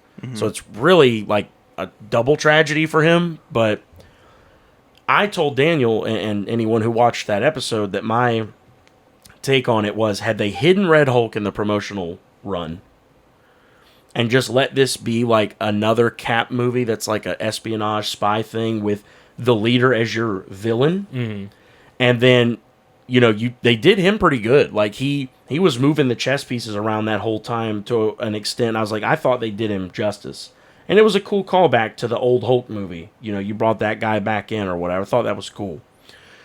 And then at the end, have it be where his whole plan was to have the president assassinated at the end, and Sam's trying to stop it at that speech, and he like gets there just too late, and the shooter gets the shot off, and you're like, oh, holy crap! Like, and as a fan, like, you know, sometimes you metagame these movies a little bit, right? Like in real life, you'd be thinking, yeah, it would make sense that they would kill him off because Harrison Ford has kind of been open about not wanting to do these like big, long-lasting roles anymore. So it makes sense that they would go get him for a one-movie deal to be Thunderbolt Ross. But then to see him stand back up and he's not dead and he slowly starts turning into Red Hulk and you had no idea that was even coming. Yeah, that would have been like a exciting surprise. People would have been talking about that for weeks. Whereas when they put it in the promotional material, you think you're going to get a lot of Red Hulk. And then you only get him at the end. Yeah, I could see that. And not to mention, they hint at it throughout the movie like you don't know. Like, if you don't know it's coming and then it happens, you get to go back and be like, oh, that's what they were hinting at with that. But when you know he's already Red Hulk because it's in the commercial. It's like they're teasing you, but they won't give it to you. Yeah, it's like, oh, okay, I get it. I understand. Yeah. But when are we going to see it? Yeah. So, like, you know, to me, that was an easy fix. But all in all, it was still a pretty cool movie. Then you move from that to Thunderbolts, which was one of my favorite Marvel movies in recent. It was good. I think that is probably my favorite one that they've done recently. And then, to be fair, I haven't seen I think it is. I mean, what else have they done that's worth considering? Fantastic Four. That was okay. I mean, I don't. That's had where our we started to differences, disagree a little bit. But to me, it wasn't bad. They then go to Fantastic Four, which, especially considering we have not seen the Fantastic Four handled well. I still argue slightly that we haven't incredibly got, like, it was a good movie. I thoroughly enjoyed it, but like not all of the team was represented very well. I'm not telling you that movie's a 10 out of 10, but what I'm telling you is for a Fantastic Four movie, it blows out of the water. Go watch the other one. No, I'm saying it is the best one we've gotten. Again? Say that again. What are we? Some kind of mega media nerds? No, I'm just. This is my show now. I'm just saying that, like, look at me. I'm the captain now. In comparison, it's phenomenal. Absolutely. And honestly, one of my biggest hang-ups going into that movie was, how are these effects going to look? Because that's one thing Marvel has been getting grilled on in the last few years. I mean, Thor 4 was just awful. Not even just that one, but like there's been a have few. A floating head. And to be honest with you, MODOK got grilled for the fact because they did that awful too. But go ahead. For the fact that entire movie takes place in a different universe than the one that the rest of the MCU takes place in, and it's set in like the 60s, but it's like a retro futuristic 60s, like they very, did like, such a good job of the set design, costume design, the special effects. Everything looked so good. Mm-hmm. Galactus was so frightening. I was just say they got such a good actor. He was so frightening. Job. Like, I think they did a good job with Silver Surfer. I know some people were like, "You changed it to a woman or whatever," and I was like, "Okay, shut up." First off, because who really cares that much about Silver Surfer? Also, I will not tolerate Silver Surfer. I'm not saying he's not cool, but it's nobody's like. There's storylines where Silver Surfer, because Silver Surfer is like his avatar or whatever, right? That's what they called it. Something like that. His herald. Herald, yeah. So like it can be chosen to be different people, and it has through the character's run been male and female. Just people were, I guess, familiar with the male version that was popularized from the movies that I don't think were horrible, but I was also young when I watched them, so that they probably came off better than. Well, I will tell you too that the Silver Surfer thing also got a little. How do I put it? Like, it got really heated because there was a male actor announced for it. Well, no, I take that back. Not announced. Lakeith Stanfield, I think is how you say his name, from Atlanta. Oh, okay, yeah. Paperboy's best friend. Yeah. He, when it got announced that girl, which I forget her name, but she's from the Jason Bates show where he launders money. Ozark. She's from that. I forget her name, the actress's name. Yeah. When she got announced publicly to be Silver Surfer for Fantastic Four, Lakeith got on Twitter and said, "Wait a minute, I thought I had that role." Like, he was upset about it. Uh-huh. Then he deleted the tweet quietly and never spoke of it again. Basically saying that, like, you idiot, this is a different universe. This movie takes place in a different MCU. Oh. She probably will not be the main line. I don't get on Twitter and I know. don't see all the news, so I'm kind of I just enjoy the movies as they come, I guess. Or not enjoy. Or hate on them hard. Also, real quick, we have not talked about Wonder Man yet. I know. We did a little bit. We touched on it. I'm getting to the fact of what I'm saying all this is because, to me, Marvel has been riding this trajectory of it was bad, and then it's kind of slowly gotten better and better and better and better and better until now we get to Wonder Man, which is our first Marvel project of the year. Is it? Did it? It came out last year, right? Was it the end? I thought it dropped. I'm unfamiliar January. when it. You might be right. I might be wrong. I thought it dropped January, but even if it was split, it finished. I think it finished this year, so I'm gonna count it still of it being a 2026 project. But I'm pretty sure it was January. You're probably right because I know they dropped it all at once. Yeah. Oh, they did? Oh Yeah, yeah, I people don't were think people they- were again. That was one of those marketing things where it's like they were like, I love how they just dropped it all, didn't say anything about it, and we're just like whatever. Whereas like some of these other shows Like that Ironheart. were worse got more press run and were drip fed to you in the way that you would expect. I don't think Ironheart got that much promotion either. I mean, I it was saw way more about than nothing. Ironheart than I did. Well, to be fair, this one got more than nothing. Well, not for the wider audience.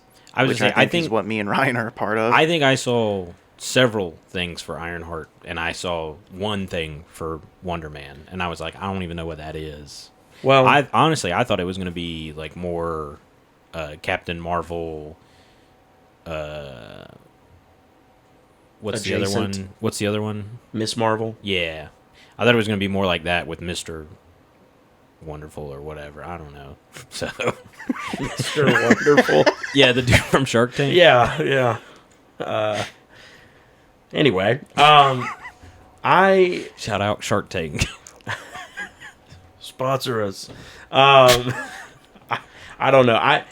I think this definitely deserved more promotion, but what I think has happened is that Marvel is maybe trying to kind of quietly work its way back into people's good graces. Like, hey, we're not even going to bombard you. You're just going to find this one.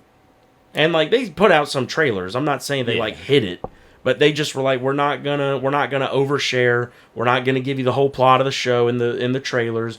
We're gonna put out like a teaser or two, and then if it catches your interest, go ahead. And if not, maybe by word of mouth, when the first wave of people watch it, it'll attract And you to maybe it. that's the better play. Historically, they probably should have done that with some of their worst titles. I guess I was just saying that, like, because it was so good, it's crazy to me that they missed the opportunity to really hype this one up. Yeah. Well, because of the curiousness all around the like idea of the lack of promotion for a really well written and well directed and well acted show, I actually told Alex at one point that the title of this episode was going to be Wonder Man Makes Us Wonder, Man. Yeah, he did say That's- that. I'm glad Don't do we're not that to doing that. that. That was not worth it. All right. So you said we're going with that? Yeah, I think that's solid. Perfect name. Awesome. If we do that, I'm going to commit crimes. Oh my gosh. We got that I on haven't camera. decided which ones Yeah, yet. that's premeditated now. I'm fine with that. Okay. All right. Anyway, back to Moving- the actual This is show. on your shoulders now. What did you think of the show, Chris? Like, Is I? All right, moving on. crazy. No, I'm just kidding. I'm kidding. No, so I loved it. I thought you would. I love the meta, like tongue-in-cheek narrative of this being a show that is a part of a large comic book superhero, universe that in the real world people are talking about superhero fatigue, and they're talking about sequels and cash grabs and whatever, and they allude to all of that in this show. The writing was clever. It was nuanced. There were levels to it. There was surface level meanings, and then there was hidden things, and I haven't really even had enough time to like really sit and break a lot of it down. I finished it today. It today. So I haven't had a lot of time with the later episodes to like really sit and break them down, but there was like I want to do more research on it because I kept seeing this recurring theme with the breathing. Mm-hmm. There was a lot of stuff about breathing in this, and then it even kind of ends with a little nod to the breathing, which we'll get to at some point. But just talking first real quick, overall, I loved it, man. I thought it was so cleverly done. Great casting for Wonder Man. I think it was brilliant to find a way to work Trevor Slattery back into the MCU with this show of all things. I'm so glad they're not done with Ben Kingsley. He is a national treasure, and he is so good as that character in everything I've seen him in. I was going to say, I thought they did... the fact of them being actors and, like, the show revolving around them, like, being actors is... I thought it was such a good, like, idea because they are actors. Like, it's... Right. It's got to be so easy for them to do what they do, but just in front of a camera. You know what I mean? Like, yeah. I thought it was a great thing. I mean, and they do such a good job with Shakespeare quotes and stuff that I could totally see, like, people who are, like... acting nerds. Yeah, theater kids, like, really loving. You know? So, I think it was great. Like I said, the powers, just kind of, like, hinting at them, but, like, giving you enough to be exciting, but not enough that it was like, oh, we know everything about it before season 2. Right. Was really cool. Yeah, I mean, it was so good. I loved it. What about you? I thoroughly enjoyed it. The powers were awesome. I love and hate that it was all super vague with it, and like even at the ending, you weren't like super sure about what he can do.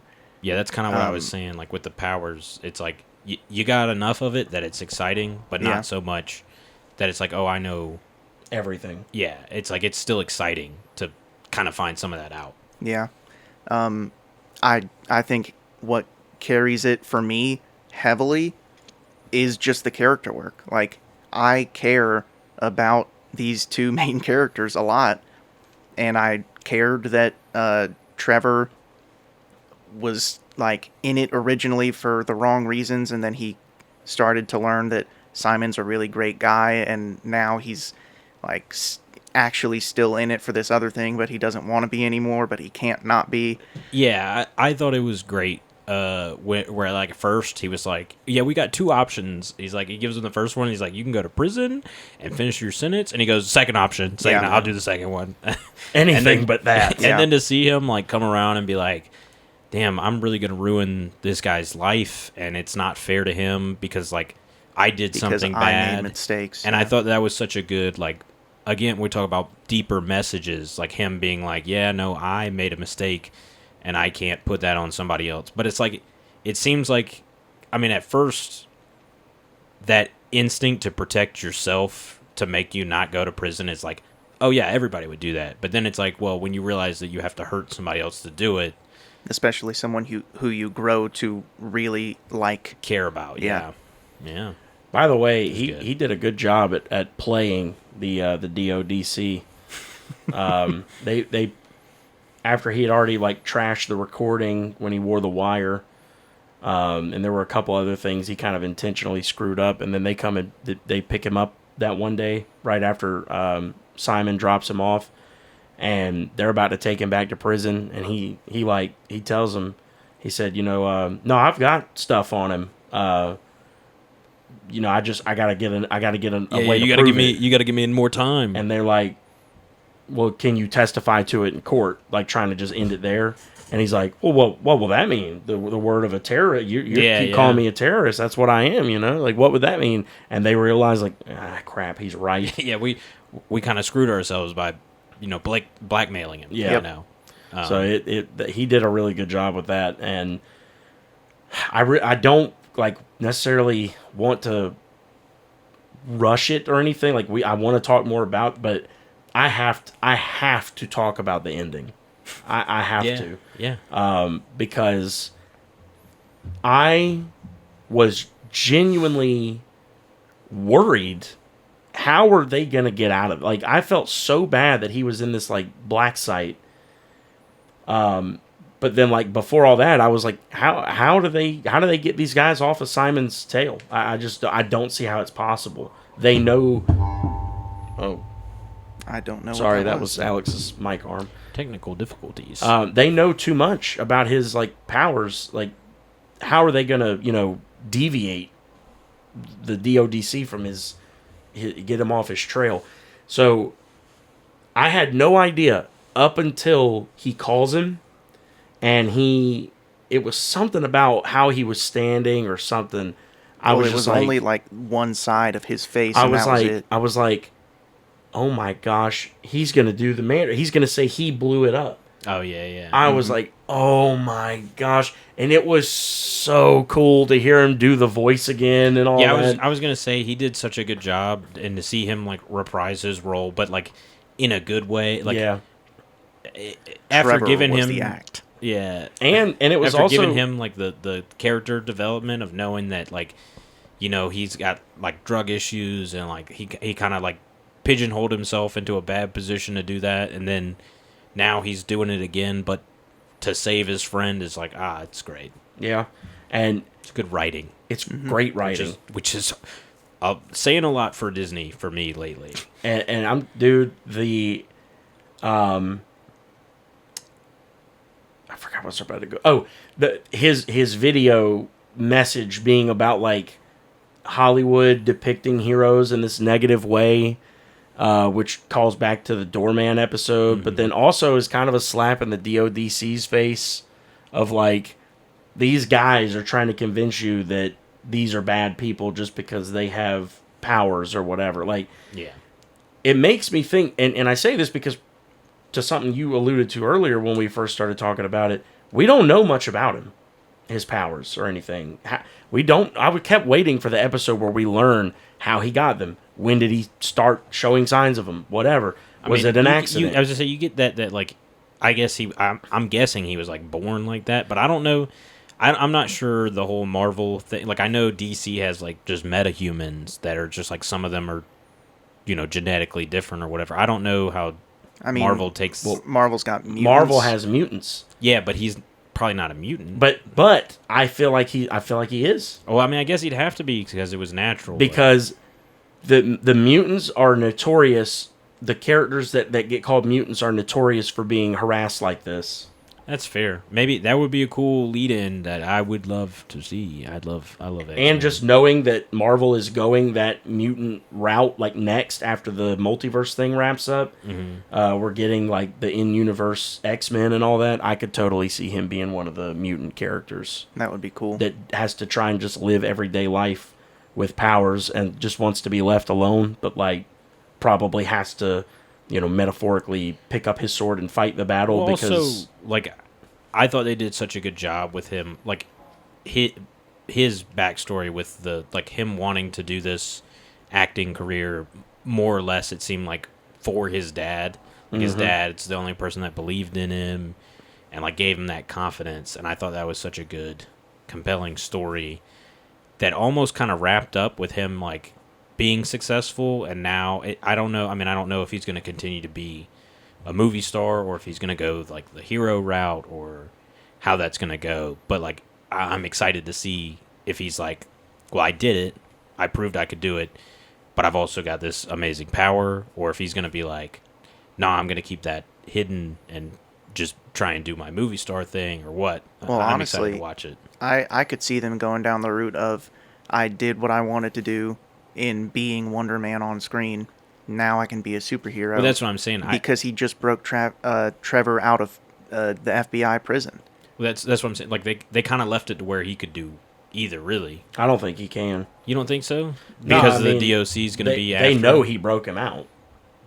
Matter of fact, But they also when he knew- broke him out, the guy talking was about in the him. process of explaining to the leader how it couldn't have been the Mandarin who blew up the set because we've done more studies and all Yeah, but he of kind of the- knew that the whole time. He knew it, but he couldn't There wasn't prove evidence. it. There wasn't evidence. They did more studies and found that the ions of like everything that was touched were scrambled, and he was saying there was no trace of a bomb. A bomb couldn't have done this. He's like, I'm telling you, this was this individual. He has power. This is who we were looking into. And in the middle of him explaining that is when they have the breach, and it's just Simon busting Trevor out of it. Yeah, maybe you're right. Maybe I'm wrong. I don't think it's that you're wrong. I'm just saying I don't think he can hide it now. Like, No, yeah, he might still could do the acting. Like maybe they changed their minds. Well, I mean, especially because like the reason he got in there was to like shadow this one guy this whole time.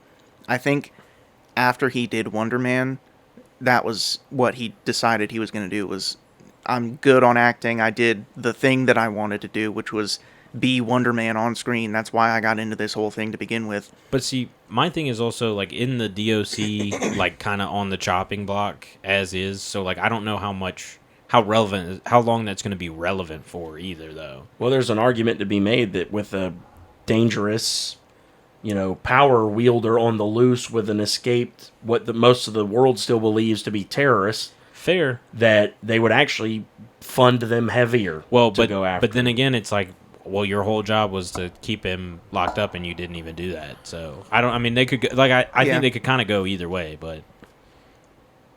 I guess that's what I'm saying is like I'm excited to see how where this all of leads. these, like, they kind of left a lot unanswered and in the air, in my opinion. I'm wondering if any of the DODC stuff is going to tie in with Spider-Man. Wasn't it like a somewhat big thing in No Way Home? Yeah, the DODC actually got its like first MCU shine in the original See, I'm gonna be Spider-Man honest, trilogy. I forgot about that. That guy, that character who's Trevor, working with Trevor the whole time through Wonder Man, he first pops up in the Spider-Man Home trilogy. Yeah, see, I probably need to rewatch those because I don't And remember that. And in the leaks, or what, not really leaks, but like from the parts where they were filming out in the street, people have gotten like clips and photos and stuff of him like on tanks, Spider-Man on tanks and stuff from like a prison breakout. Yeah. So I'm wondering if the DODC is involved in that too, and like they just kind of bring it back to its roots of it being Spider-Man based anyway. Well, that'd be cool. I think Spider-Man's in New York, and they're in like The California side. so- Right, but what I'm saying is they were in New York for the Spider-Man stuff too. Yeah, no, I guess I don't know. I'm just saying. I'm not saying I think Wonder Man and Trevor will pop up. I'm saying the That would be DODC. I would like that though. I would love that. I'd much rather see Matt pop up though. Daredevil. Yeah, well, I was just saying. I know people are. I mean, well, because that's the same area too, though. But Yeah. Yes, sir. you They are a excited? thing You in the hoping for comics. She-Hulk cameo? I did not hate She-Hulk as much as everyone else. I didn't hate it. It was I didn't not watch great in my opinion. It I mean, was don't get me fine. wrong. It's not like a show I'm like going back rewatching every other month or anything. Like it was fine, and I Only watched one it. scene. Huh? Only one scene. Yeah, just the one scene. The twerking. Oh no, not that one. Oh, yeah, me either. No, I mean, I didn't hate the show. It was fine. I didn't think it had a great ending. Like I thought it could have done some things better, but it wasn't like a terrible show. It was just, I think, a lot different than what a lot of people were expecting. Yeah, good. Yeah, It was different from that. Like I said, I don't. How think are it you was saying that and then awful. admitting you haven't watched it? I'm going based He's off of just simply based off the internet. yeah. Oh, The okay. They were internet's not general fans. opinion Yeah. disliked that show. Okay. Well, Well, they did do a lot of things poorly. To be fair. no, the show was not perfect. I'm not saying that, but it wasn't that bad. Like it was okay. Yeah, I think that was just again. I think that goes back to what we were talking about with them just not doing a great job lately, and that was one of the ones where people were just not. Not vibing with They it. did a lot of things that people were not happy with. That's And, fair. I mean, I can't disagree with that. But Yeah. I don't know. Anyway, we're not gonna talk about She-Hulk today. Not today. Darn it. I know you're upset, but we'll save that. So let's talk a little bit more. because we were talking about kind of his future. I found it interesting that there was no like stinger or anything at the end of the episode saying like Wonder Man and Trevor will return in Doomsday. or Infinity War, or I mean, Secret Wars or Doomsday or whatever. Do we think we see them in Secret Wars or Doomsday? I don't think Doomsday, almost certainly. I reckon it depends on how quickly they're going to get a season 2 and how things kind of shape up. It's kind of hard to say, not knowing the direction they're going to take that storyline and how it would tie in. I mean, I think that there's a lot of room for them to kind of tie it in, like you said, with maybe like the DOC being more prevalent in Spider-Man, but I don't think so personally, especially because, like I said, I think the lack of marketing was more a lack of confidence in the show, and maybe that might change with how well it did, but also I imagine a lot of what's been scripted and planned for those 2 movies is kind of set in stone.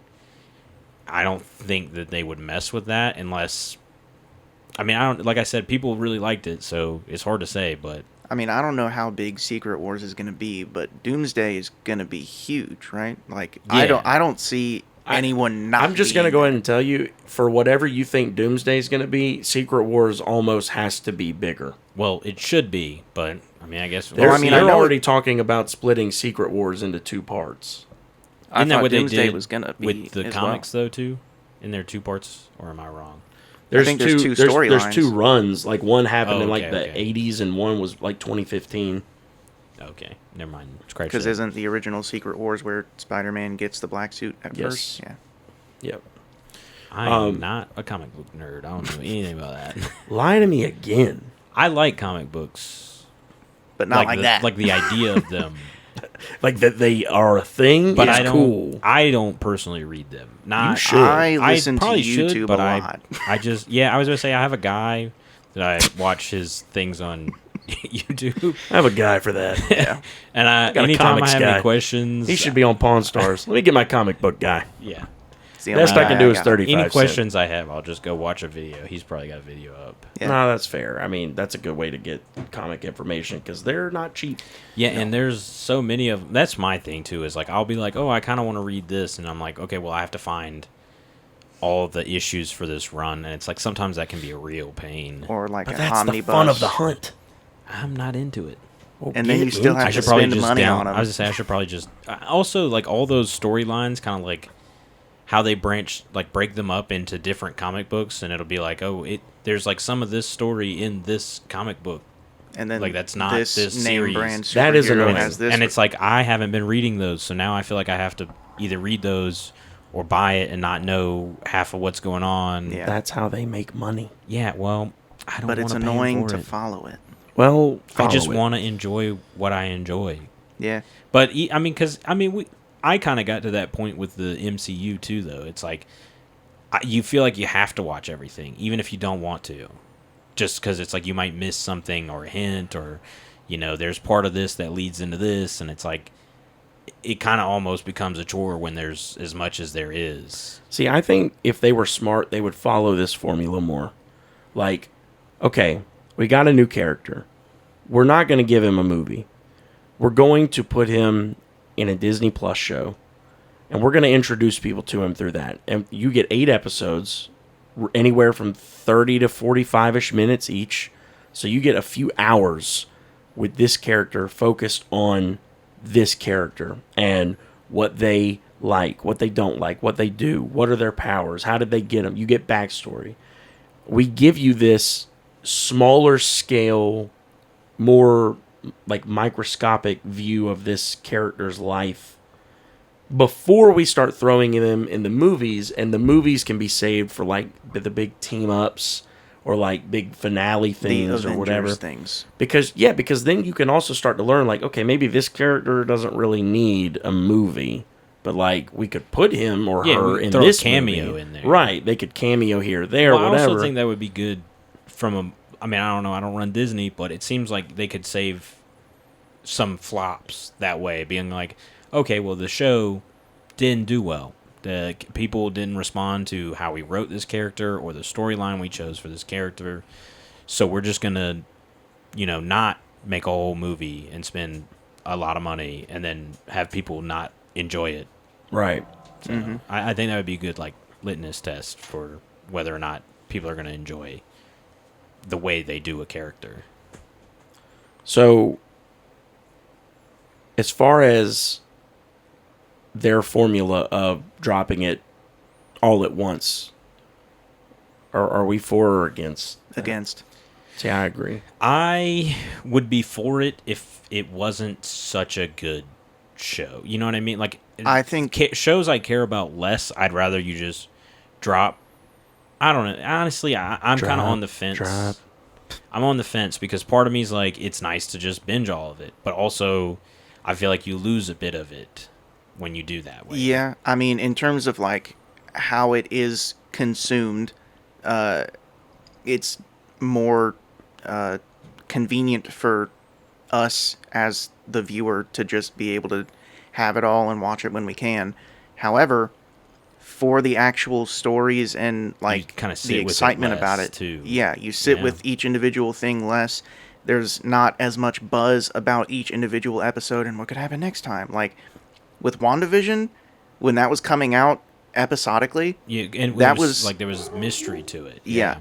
It was a really fun time to just I'm trying to ignore it, but It's I don't know. Okay. Chris was shaking his head. I know. In case you didn't hear, the dog is barking. Yeah. Anyway, my point is, even with a show that isn't as good as a baseline, it will still help it. There's only benefits, except for I can't watch it all whenever I can. I agree. That's why I kind of, like I said, I'm on the fence, because it's as a viewer, I like to just watch it. I'd like to just enjoy it at my own pace, as slow or as fast as I want. But also, like you said, you kind of lose some of that buzz on what's the mystery of what's going to happen next, or I can't wait for next week's episode, or, it's kind of just click next one, click next one, click next one. And it's okay, well, I just watched all that. Yeah. But it's also you kind of don't sit with it and chew on it. Right. So, like I said, pros and cons, I guess.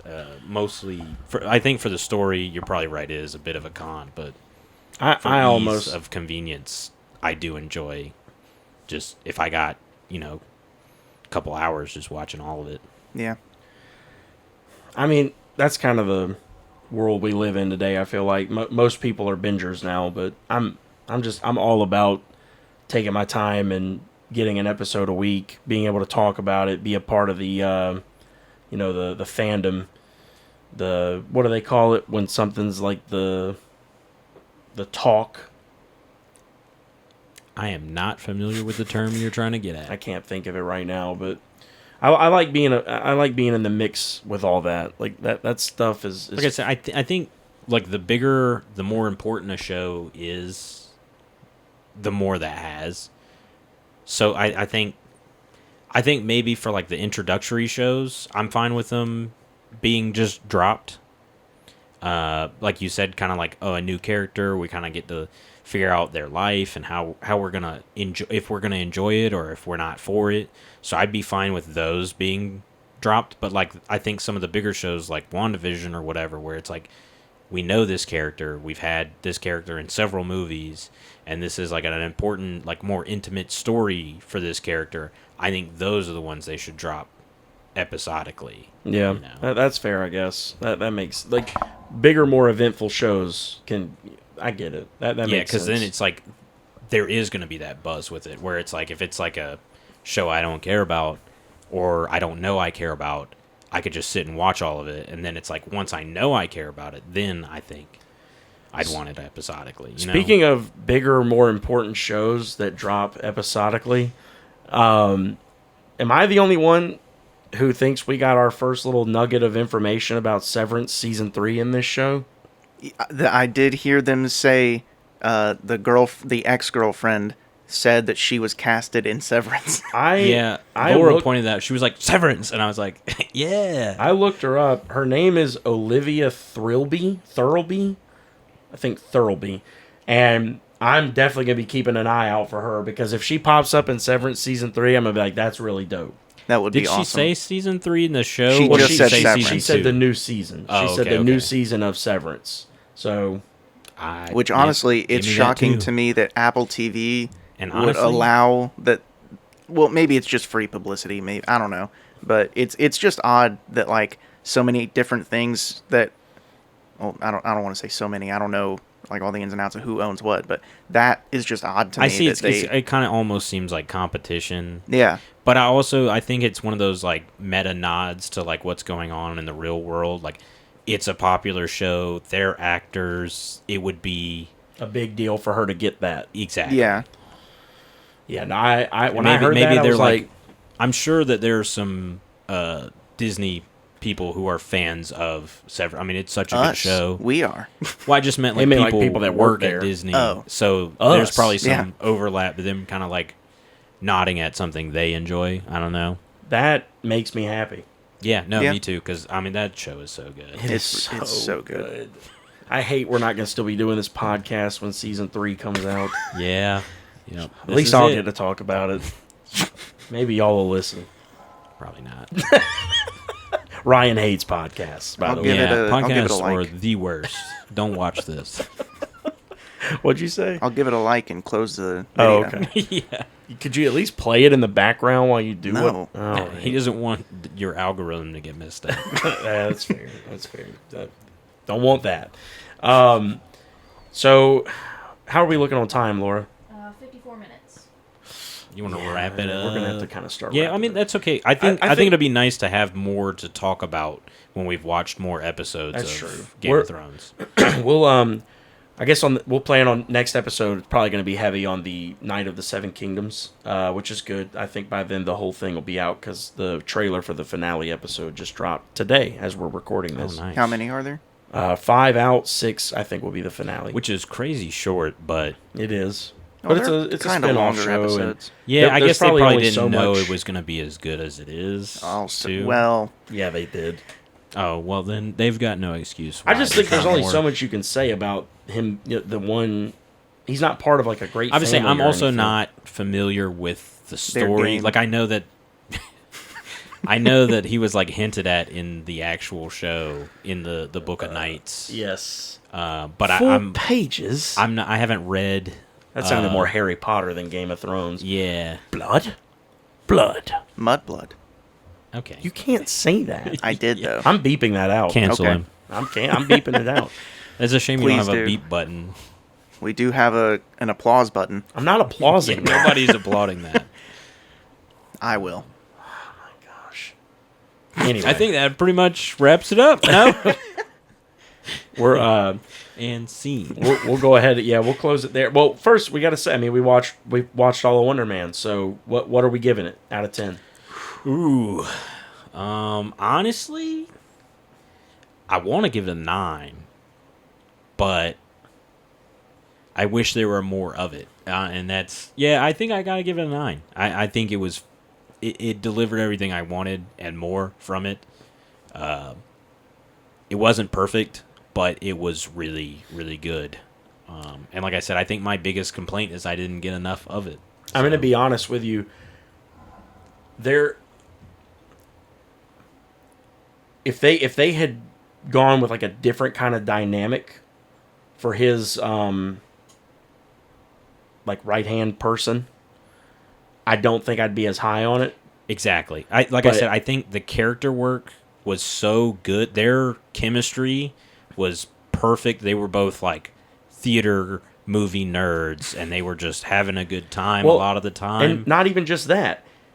Trevor's a lot older than him, so it's almost like the father figure thing too. That like he's that kind of mentor passing the torch kind of thing, too. Right. Yeah. And that scene after we get the head punch fake out and he wakes up, and he goes out on the balcony of Von Kovac's house, and Trevor comes out there and has the heart-to-heart with him about what acting is. Mm-hmm. gave me chills. Like I was. It's not really that it gave me chill. It got me teared up. Like he was so clearly hitting Simon right in the heart with every word he was saying.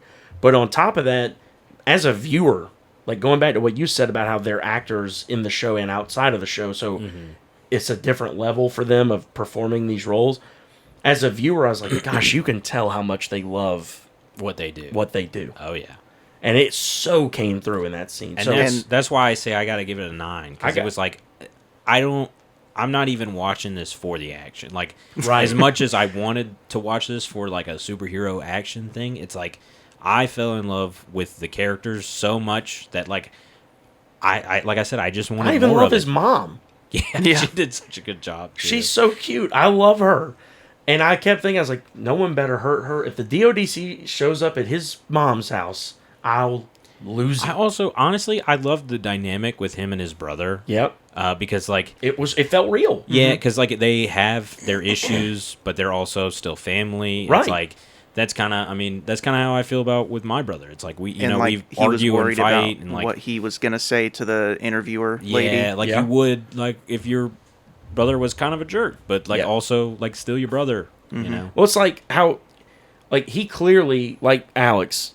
How Alex like idolizes despises me. him. He looks up to me in every aspect of his life, every facet, everything he does. Could not stand the guy any less than I do. Looks up to me in this way of like, man, that's like my hero. Like that's my yeah, hero. almost like how you do the same for me. Well, like I'm your older brother. Well, in that way. Anyway, back to what I was saying though. Those scenes, the scenes of them together hit so hard for me. It was so well written, so well shot. I think I'm at a 9 too. Yeah. I mean, that's you're a 9 too. Or where are you at? What's your thoughts?